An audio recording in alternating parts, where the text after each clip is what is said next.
And welcome in. It is Monday, March 21st, the day after our Monster Energy NASCAR Cup Series race at Atlanta Motor Speedway. William Byron picks up his third career victory, first of the season.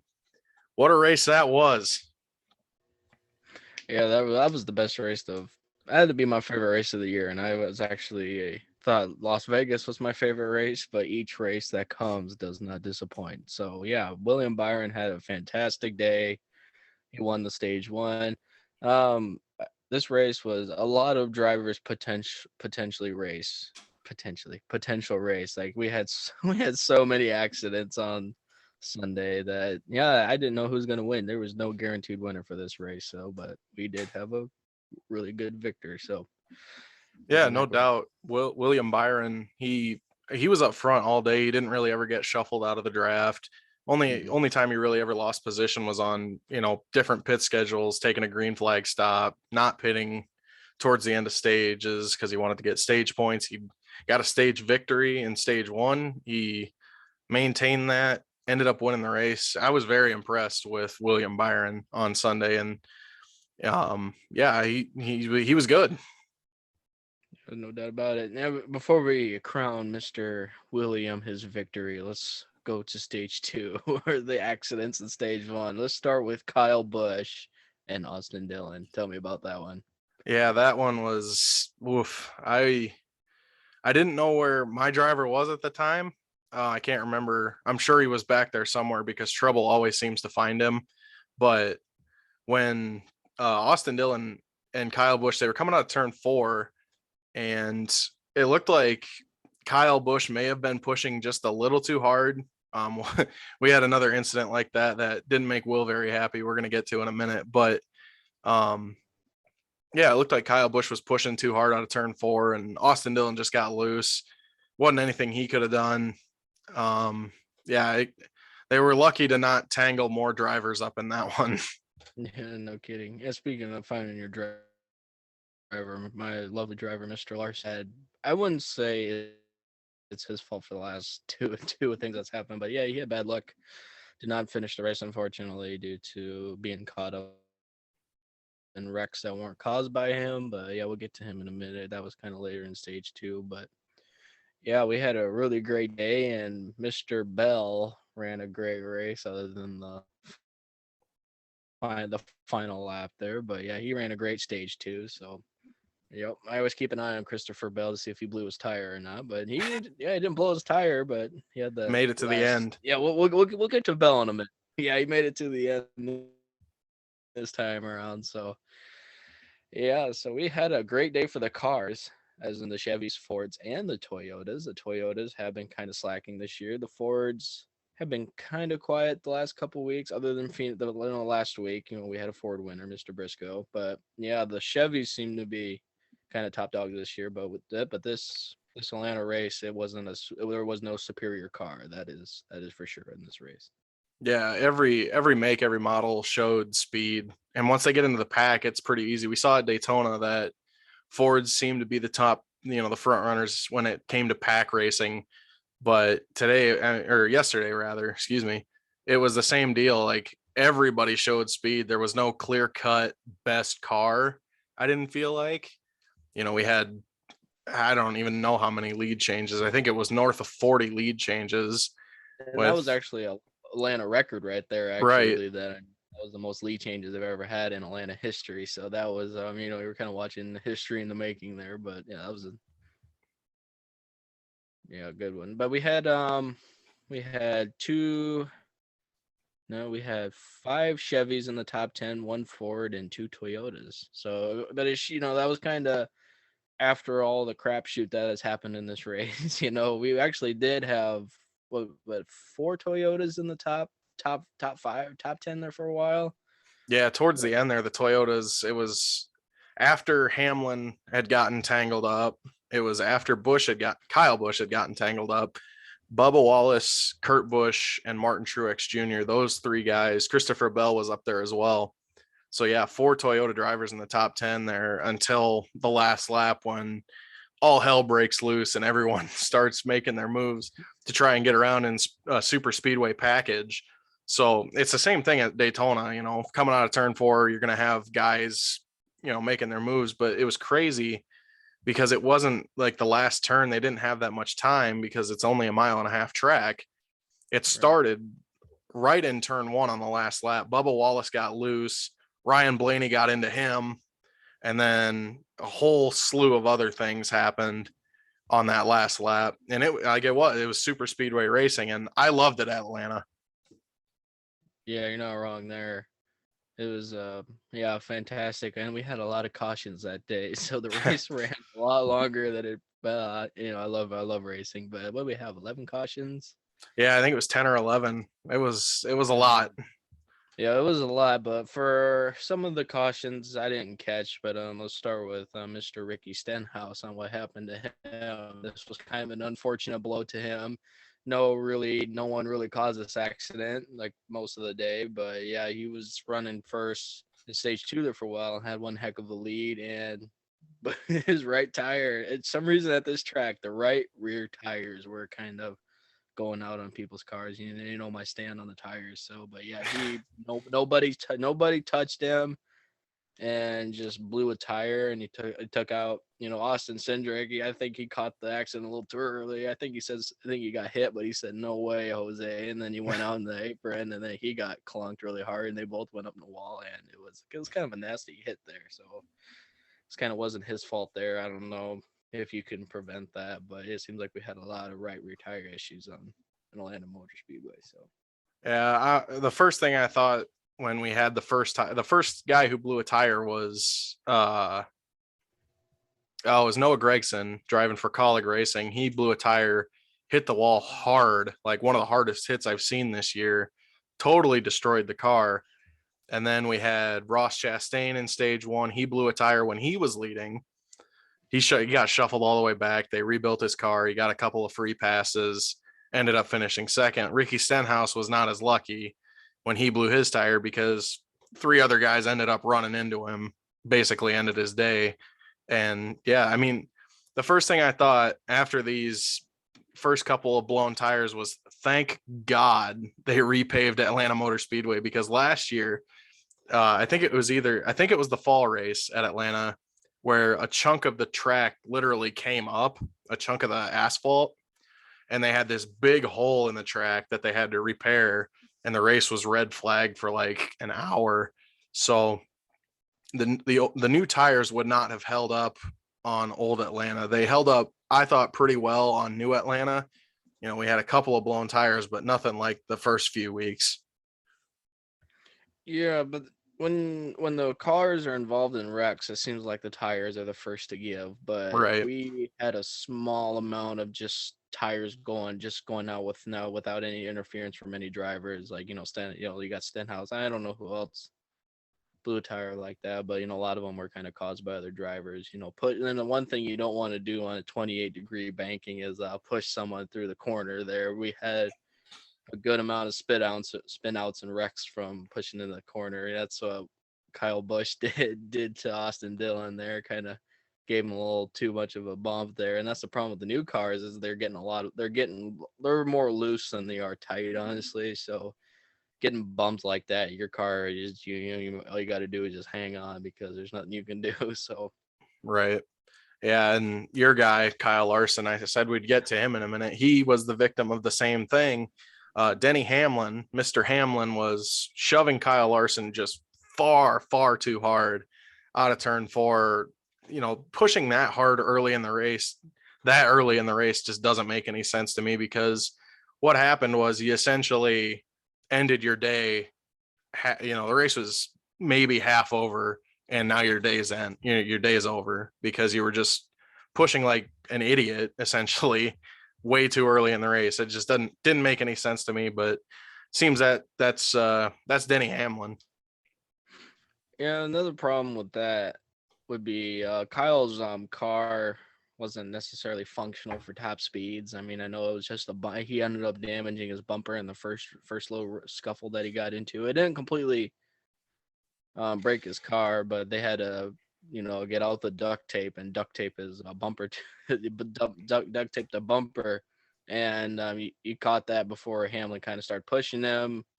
at the higher speeds, he was getting really loose and he was starting to draft backwards. But unfortunately, he was the first car on the outside with Hamlin right behind him. So I think I don't want to blame Hamlin, but I kind of do, I kind of don't. But maybe Hamlin was trying to get the outside traffic to go, kind of pull ahead, and maybe some of the farther behind guys to kind of pull second, third, fourth. But Larson's car did not like that very well, and he actually Hamlin being the pushy as it is, he ended up taking out Hamlin with him. So yeah, I don't want to play a blame game with that one, but technically with the car and the aerodynamics, I was kind of messed up with that bumper being blown like that.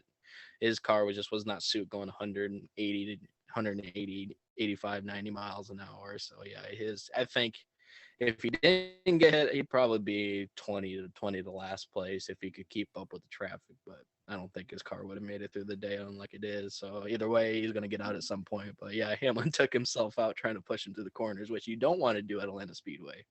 Yeah, it was just way too early to be pushing like that for Hamlin. Not smart. He's still without a top 10 this year. 5 races in. Obviously, it's too early to panic, but you got to be smarter when you're trying to, build confidence with this new car. And Denny hasn't done very well in the new car. He's, like I said, no top 10s, and pushing Kyle Larson that early in the race with as much as there was on the line. They were both in the top 5-10 at that point, but Hamlin just got greedy and totally ran Larson over. It just wasn't smart to me. No, it wasn't smart, but the only thing I could think of would be like trying to get that outside line, kind of, how when you got too wide, the inside wants to go farther. We'll end up pulling ahead. You saw it at Daytona 500. We had too wide starting out, and they just both lanes were just one ahead, or the other side would pick up a good draft win and get farther ahead. But I think that might have been his intention, but I don't know what he was thinking. But yeah, and he might not have known Kyle's car. I'm kind of leaning towards that, because that's what the press box was saying too. The way his bumper was is like his car was just not, it was not having it at those top speeds, and he actually started falling back, and Hamlin trying to get that line moving a little bit. But yeah, it's just I don't know, just kind of bad luck, and it's not good to push that, like I said, that early in the race. So it's not like it's the last 10 laps where that big push is going to matter really. But yeah, I just don't know. That was kind of unclear to me, but what happened. And then Hamlin, that's kind of, and if it was Hamlin's fault, he got taken out with it. So that Right. was kind of Instant karma. yeah, instant karma, his penance right there. But yeah, it's just been a bad 2 weeks for Larson. It's just kind of bad luck. And last week, his valve in his engine went out, and he was actually, the Phoenix track was really hard to pass on. And geez, he went from like 25th to 5th, and he was hauling. Yeah, he did the same thing in Atlanta too, where I think he started 21st. He kind of hung back there for a little while. And then by the time stage 2 picked up, he was right up front, despite being caught up in an earlier accident. And yeah, Hamlin, the only thing I can think about there is, yeah, like you said, trying to get that outside line going. It was just because right, it was just too early to do that. I get doing that when there's 2 laps to go. You're trying to make a run, but that's what with 150 laps to go, it's just pointless, and he ended up taking himself out. It's just dumb. Yeah, but yeah, for Larson, it's been a bad 2 weeks. I still think he's kind of the alpha driver. He's just last year's champion, but it wasn't his fault with these accidents, like the engine going out. That's on the builders, maybe a faulty part. I don't know. It's history there, but yeah, he was out then. Yeah, I got caught up in a wreck in Daytona after Keselowski decided to dump there. He's just kind of had an unlucky. He's not a bad driver. He's like a fantastic driver, but it just kind of seems like he just doesn't have any luck this year. And like these next gen cars have just been fantastic. Any race, you don't know who's gonna win. So that's kind of what makes these races. And the drivers know that too. So right when like the last 20 laps, everybody just goes for it until like the next 20 cautions come out and Right. pit stops. And yeah, they were in the press box, they were kind of nagging on about gas. Like for 20 minutes, they were talking about gas. Will Byron was leading there. I forget how many laps he led in stage 3, but I think for almost the whole thing. But they're just talking about gas, and Byron was just floorboards, pedal to the metal, bending the floorboards. Where Bubba behind him, he was running about 75% throttle. But yeah, but luckily, was it Eric Almirola that just spun out, and that's what caused that caution for him to get gas on the last like 35 laps? I think was, I don't know if that was then. It was just enough to throw a caution because he was on the inside, and he just happened just to skid off, and he had some debris on there and stuff, and they all got a pit for gas. So I don't know where their gas meters was at, but it was 20 minutes of them trying to guess where his gas meter was at. But it's like, I know Yeah. there's another con coming. They're just the way these cars, just the way crap's been unfolding in each of these races. I knew there was a caution coming. I knew he was going to get fuel, but that's when it comes down to your pit crew too. So Right. just as you saw, and Chase Elliott was leading there for a while, but I just think he has a slow pit crew. Like, I don't know, like they get the job done. But yeah, he said he took 4 tires, and we had another 2 tire run in kind of the last pit, and I think he lost about 4 or 6 positions doing that. And yeah, just I wanted him to win because I knew Larson was out early enough for us. Like, all right, let's go Chase Elliott for once. Different But Hendrick guy. yeah, and that's the thing. It wasn't a sad day on like last week's Pacifier Award. We did have a Hendricks car coming in first. Unfortunately, it wasn't my driver, but I do like Hendrick Motorsports. I mean, I like them all. Ty Gibbs, he seems like a nice cat, with Kurt and everybody. I've seen some interviews with him. I like Ty Gibbs. Richard Childers was Dale Senior's car owner. I mean, I love all these guys, but when it comes down to pick and shove, I pick Kyle Larson and Hendrick Motorsports. That's just what I like. Everybody's got their own drivers and opinions, but I just like Larson. So yeah, at least we got Hendricks got a win there. So yeah, not too bad. And Ross the boss holding it out there too. He's kind of had, I wouldn't say he had bad and good luck, because he's like got like flat tires, kind of almost caught up in wrecks, and he's still finished in the top 5 once again. So I say he's got more good luck in the last stage than he does like in the first couple. So, and Suarez finishing 4th. I mean, the Trackhouse is, I think they got some good luck on their side this year. Yeah, business is booming there in Trackhouse racing. I'm going to get to that in just a second, but we're back to the topic of Hendrick Motorsports. I saw a post on Instagram today that said this is the first time since 1960 that one team has won 3 of the first 5, and I can't remember who the other team was because Hendrick had Larson won at Auto Club, Bowman won at Vegas, and now Byron has won at Atlanta. So I'm gonna get that pulled up here. That's true. Trying to find who the last guy to do it was. I can't remember which NASCAR account posted it. I have to look. Here it is. Yeah. Cup Series teams to have 3 different drivers win in the first 5 races. Carl Kiekhaefer Racing, 1956. So it's been a long time, and it's been quite an impressive start for Hendrick Motorsports. Despite me giving him the Pacifier Award last week, they have stayed strong, no doubt. Yeah. This when they rebuilt. They repaved the Atlanta Motor Speedway. I forget how many times, 3 or 4 times, and they were kind of doing like a tradition on who won the very first time Atlanta was used during each repavement. And I, of course, I didn't pay attention to who won. Like, I think in 97, it was built in like 64 or something. They repaved it in 97. Yeah, Bobby Labonte won that one. Yeah, I think Bobby I Labonte. do remember seeing that. And yeah, in 97, and then repaved it for 2022. So that's, I don't know if that's what some of the drivers were pushing for, but they're kind of like, so this is going to be the first victor on the new repaved Atlanta Motor Speedway. And I do love the new job. The black asphalt was just absolutely incredible. I don't know if they kind of had a little fault there, I was talking about earlier, where on that one straightaway they kind of had the bump a little bit. You can see the cars bounce upside down, but the whole track was smooth. Like, that new asphalt seemed to help the new cars, because last year, and you were talking about that the track was in kind of the worst condition possible. So I think they made the right choice and kind of tearing that old track up and putting in some new asphalt, especially with these tires, because my stand on these tires. So that was a good decision on NASCAR right there. So that was fantastic decision. Yeah, between that and bringing the super speedway package to Atlanta where they're drafting the whole race, I think that was the best Atlanta race in years. Last year we had a deal where Kurt Busch and Kyle Busch were battling 1-2. Then Kurt got a block from his teammate who was like 3 laps down at the time. It was a great finish, but this year's race at Atlanta, I mean, that was seriously super speedway racing on a 1.5-mile track. Lots of fun to watch, no doubt. Yeah, like I said, best race at Atlanta in years. Yeah, I'm gonna say that NASCAR this season has been the best yet so far. I mean, I don't know if there's some years because I just kind of got into NASCAR in the last year, and compared to last year, where it's kind of just follow the leader most of the year, like with the last gen cars.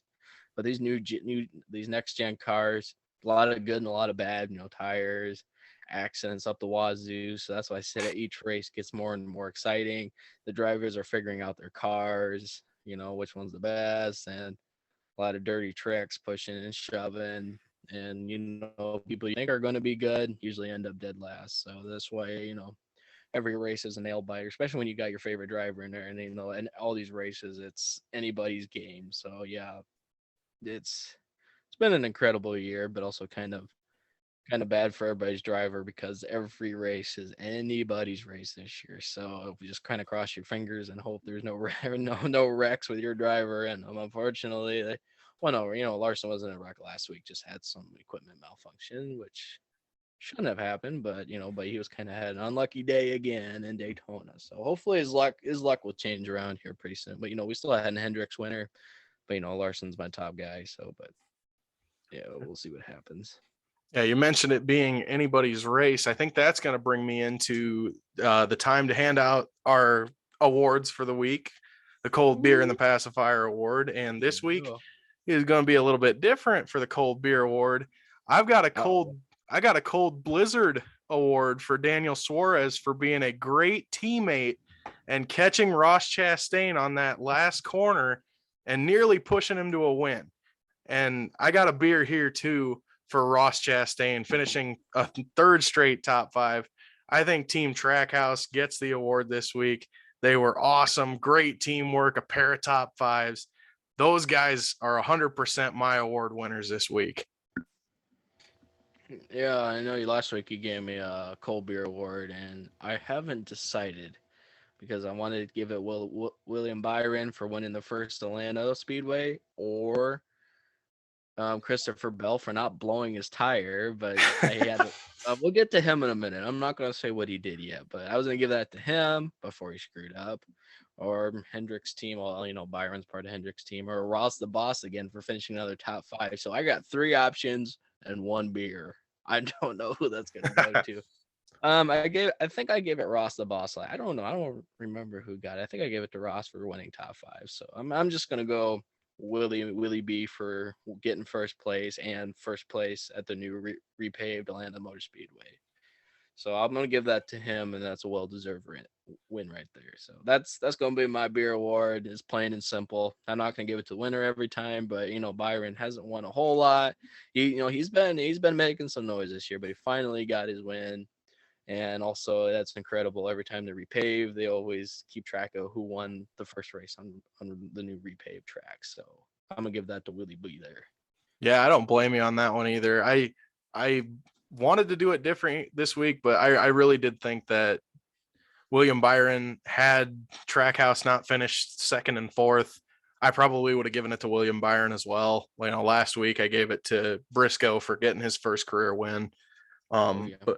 But yeah, Trackhouse, the teamwork that they showed, despite we talked Christopher Bell screwing up, he jumped out of line for some stupid, I don't know what he was thinking. It was Chastain, Bell, and Suarez. They were all on a train on the inside. They were coming to catch William Byron, and then for whatever reason, Bell jumped out of line, went below the line, so he got penalized, moved clear to the end of the lead lap. If he doesn't do that, I think Ross Chastain probably wins the race. But Suarez went up and got Chastain when he made his move, pushed him to a second place finish. The teamwork there, that's what teammates do. That's awesome. Oh yeah. I would have give Bell my cold beer award for not blowing a tire this week, but yeah, it fell out of line. That's just as bad as blowing a tire, maybe in fact even worse. So yeah, he's out of my beer award there. But I'm gonna play it safe and just say Willie B. Because he had a fantastic day. But yeah, it was anybody's. Geez, on the 11 cautions. And pit stop, whoever fastest. The guy could be in first. Next minute he's in. Look at actually Elliott. I don't know to talk about Elliott because this was Elliott's hometown in Atlanta. And he was actually leading there for a while. Last week he was playing catch the leader with Briscoe and Blaney all day long. And I've been made a new name for his wall swipes, the credit card swipe in the wall. Just nothing damaging, but just kind of clean, crisp swipe like a credit card. And he didn't do that this time. But yeah, he took 4 tires in that last pit there. Or wasn't, no, it wasn't the last pit. Or was it the last? No, it wasn't the last pit because Byron Second was to leading last, I think. Yeah, second to the last. And Byron, then they started nagging about the gas mileage in the cars. Right. But yeah, he took four tires and everybody took 2. Man, I think, and we talked about this earlier, but he lost, I think 6 to 8 positions, 4 to 8 positions for taking 4 tires. And he was trying, you can tell he was actually trying there towards like the last 50 laps, but he ended up dropping down to the inside and everybody was running outside and nobody helped him at all. And that's the thing about running, this is where the draft comes into play. And he just started, I don't even know. I think he might have been in like 6th or 5th or 6th at this point. And he jumped straight down, going to go for that lead, that slingshot run. Nope, that didn't happen. Nobody bit the bullet and came out and helped push. That'd probably been a smart idea. But he just started, and this is where the draft, so he caught the clean draft and with nobody pushing, and he just started falling back just really bad. He was just going past it. Everybody was just lapping him at this point. And I was like, why did you do that? Yeah, the inside line it was quite a bit.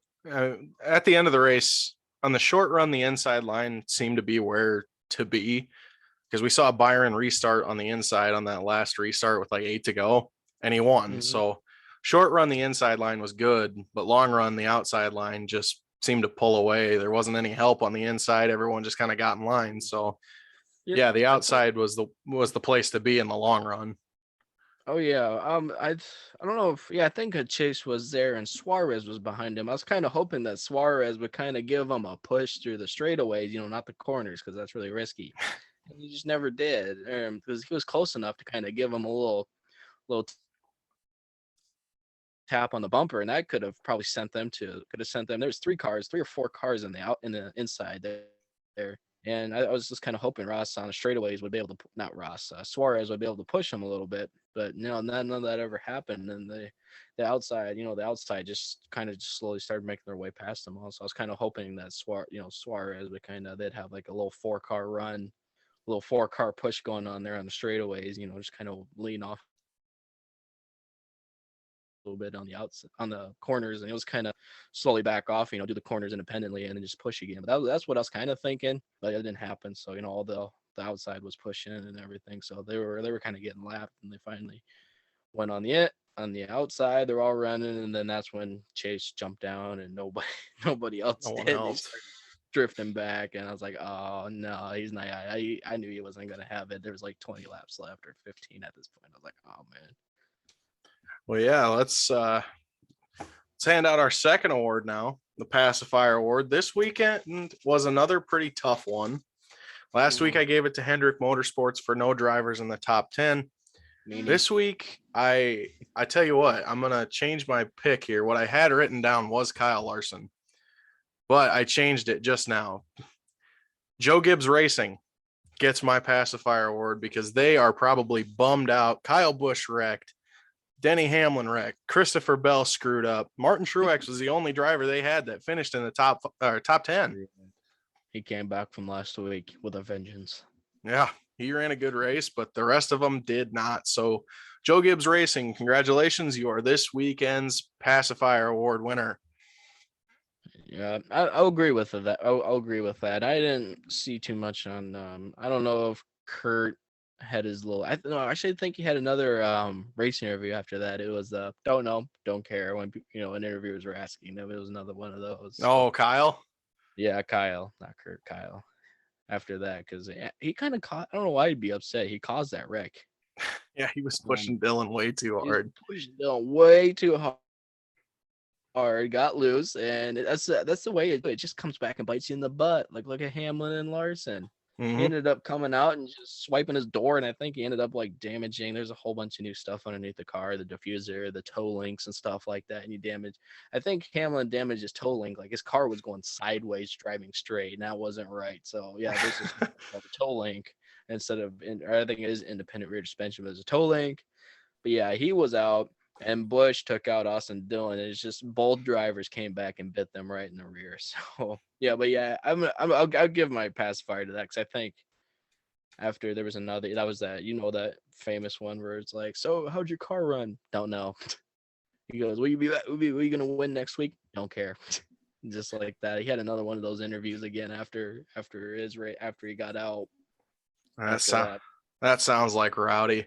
Well, Yeah, that's gonna wrap up the Atlanta recap. Let's get into the Circuit of the Americas preview. Will, it's the yeah. next gen debut on the road course. What are you looking for? Well, I know you mentioned last week that Chase Elliott is dominant on the road courses. Um, geez, this is going to test. Ross has done extremely well in the last 2 to 3 weeks of racing, and so I'm going to be curious to see what he places on these road courses or see how Trackhouse does. Like basically anybody or how these new cars run. Especially the new transmissions. It's you got 6 gears now instead of 4. So this is going to be interesting. There's going to be a lot of shifting.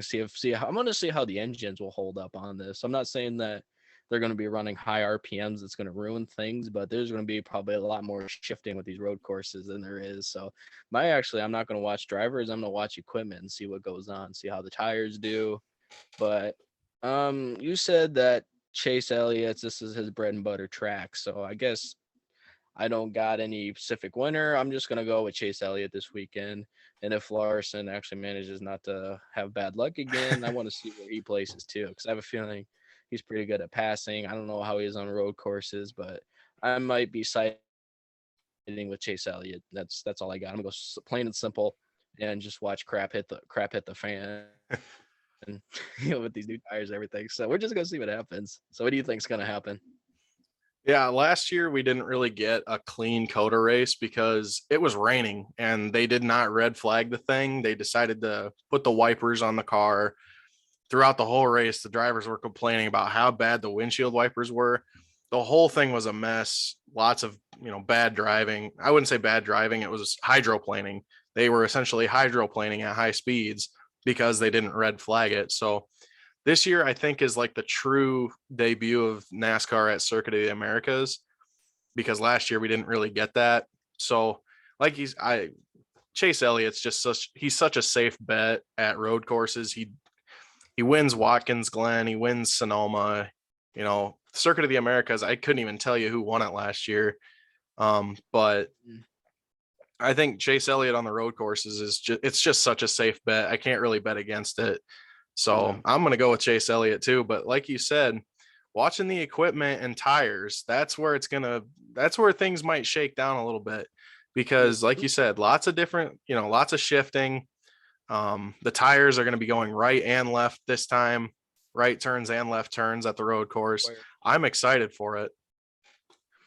Yeah, that's tires. I'm gonna see how the transmissions and engines do because we've had one engine malfunction this year. Well, plenty actually. Great wall. A fuel pump really ain't got much to do with racing. It's just maybe a faulty part. But I'm gonna be curious with all these shifting transmissions. But I don't think though they're gonna be running like high RPMs. You know what I mean? Like, on your car and your RPM gauge, you have the red. The red line. They call it Yep. the red line. So I don't think they're going to be redlining a whole lot. I wouldn't think so. If they can maybe get their shifts figured out, but because I know there's going to be a lot of shifting. Wait, it's not like a circle track. It's just like a road course, isn't it? Yep. Okay, And yeah. So there's one straightaway at Circuit of the Americas where they do hit 180 miles an hour before then break. slowing down to about 50. So that's going to be the turn. And I can't remember if it's turn 11 or turn 12 where they're going to have to go from 180 miles an hour down to about 40 miles an hour. That's going to be a lot of downshifting. Yeah, I don't want to keep holding this on here, but I want to go back to one of Dale Jr.'s podcasts about the road courses. He says one thing you got to be cautious about is brake pads, Yep. about braking so much. So he said he always tried to save his braking. Like he just did a terrible job braking the whole day. It says it really matters when it comes down to the last 10 laps. He says you better hope you have some brake pads if you can exactly change them as fast as the tires. So yeah, I'm gonna see all these young guys like Byron and Bell. So I'm pretty sure Truex. I'm gonna say Truex is gonna be a safe bet. I'm pretty sure he's raced this course enough times to know what kind of how his brake pads. I'm not gonna say brake pads are gonna be like the biggest factor. Like that's part of it. I want to put that under the equipment aspect on what I'm gonna watch. So yeah, we gotta watch brake pads too to see who's got any left at the end of the race after all this hard stopping. But I don't know anybody else that's going to do well. I'm just going to keep an open mind and watch Chase Elliott here and hope he gets his first. He was really close. Last 2 weeks he's been close, but I think his pits are kind of costing him at this point. But you know what I mean. I'd say he has a decent last couple of weeks. Like he didn't finish the best, but it seems like in stage 2 he's always like in the top 5. Like, what I mean? He's there. One of these days his luck's gonna turn around. But hopefully this will be the track. No rain, no nothing. I want to see these cars on a bright sunny day and perfect track conditions. I want to see how these cars and tires. Like I'm probably gonna be laughing if the equipment starts going, but so we'll have to see what happens. I'm very curious about next week. Every race so far has been kind of a doozy in a good way and a bad Yeah. way. So yeah, I'm gonna see if crap hits the fan this race. If not, let's have a good clean race and Elliott takes it, have a good week, and Elliott takes the victory, and I'll be happy. Then we'll be moving on then. So that's all I can think about. So you got any other predictions other than Elliott? But I'm kind of going simple here. I'm just picking one and running. So Yeah, I agree with you on Elliott. I got one more thing before we wrap up the episode. This week at Circuit of the Americas, we have a road ringer making his return. 58-year-old Boris Said will attempt to qualify the 66 machine for MBM Motorsports. Boris Said is like a personality favorite of mine. I'm a Said head. I got the big, the big curly hair, the big afro. Um, I'm always excited to watch Boris Said. It's probably going to be like a Biffle situation. He's in bad equipment, but 58 years old, just running out there for fun. Kudos to Boris Said. oh yeah, I'd see if that was that age, I'd just go out and get that wind in my hair again. I even wear a helmet. Well, it's probably a good idea you wear a helmet, but yeah, it's just I don't think I just don't want to win. But yeah, being 58 and still driving a NASCAR going 180, I just do it for the fun. I'd probably be screaming, having fun. I don't even care what position I'm in. I'd probably take out a couple guys. Even if I have crap equipment, just take out a couple of the rear guys. if you get lapped, just pull over. Swerve into that would get him in some hot water.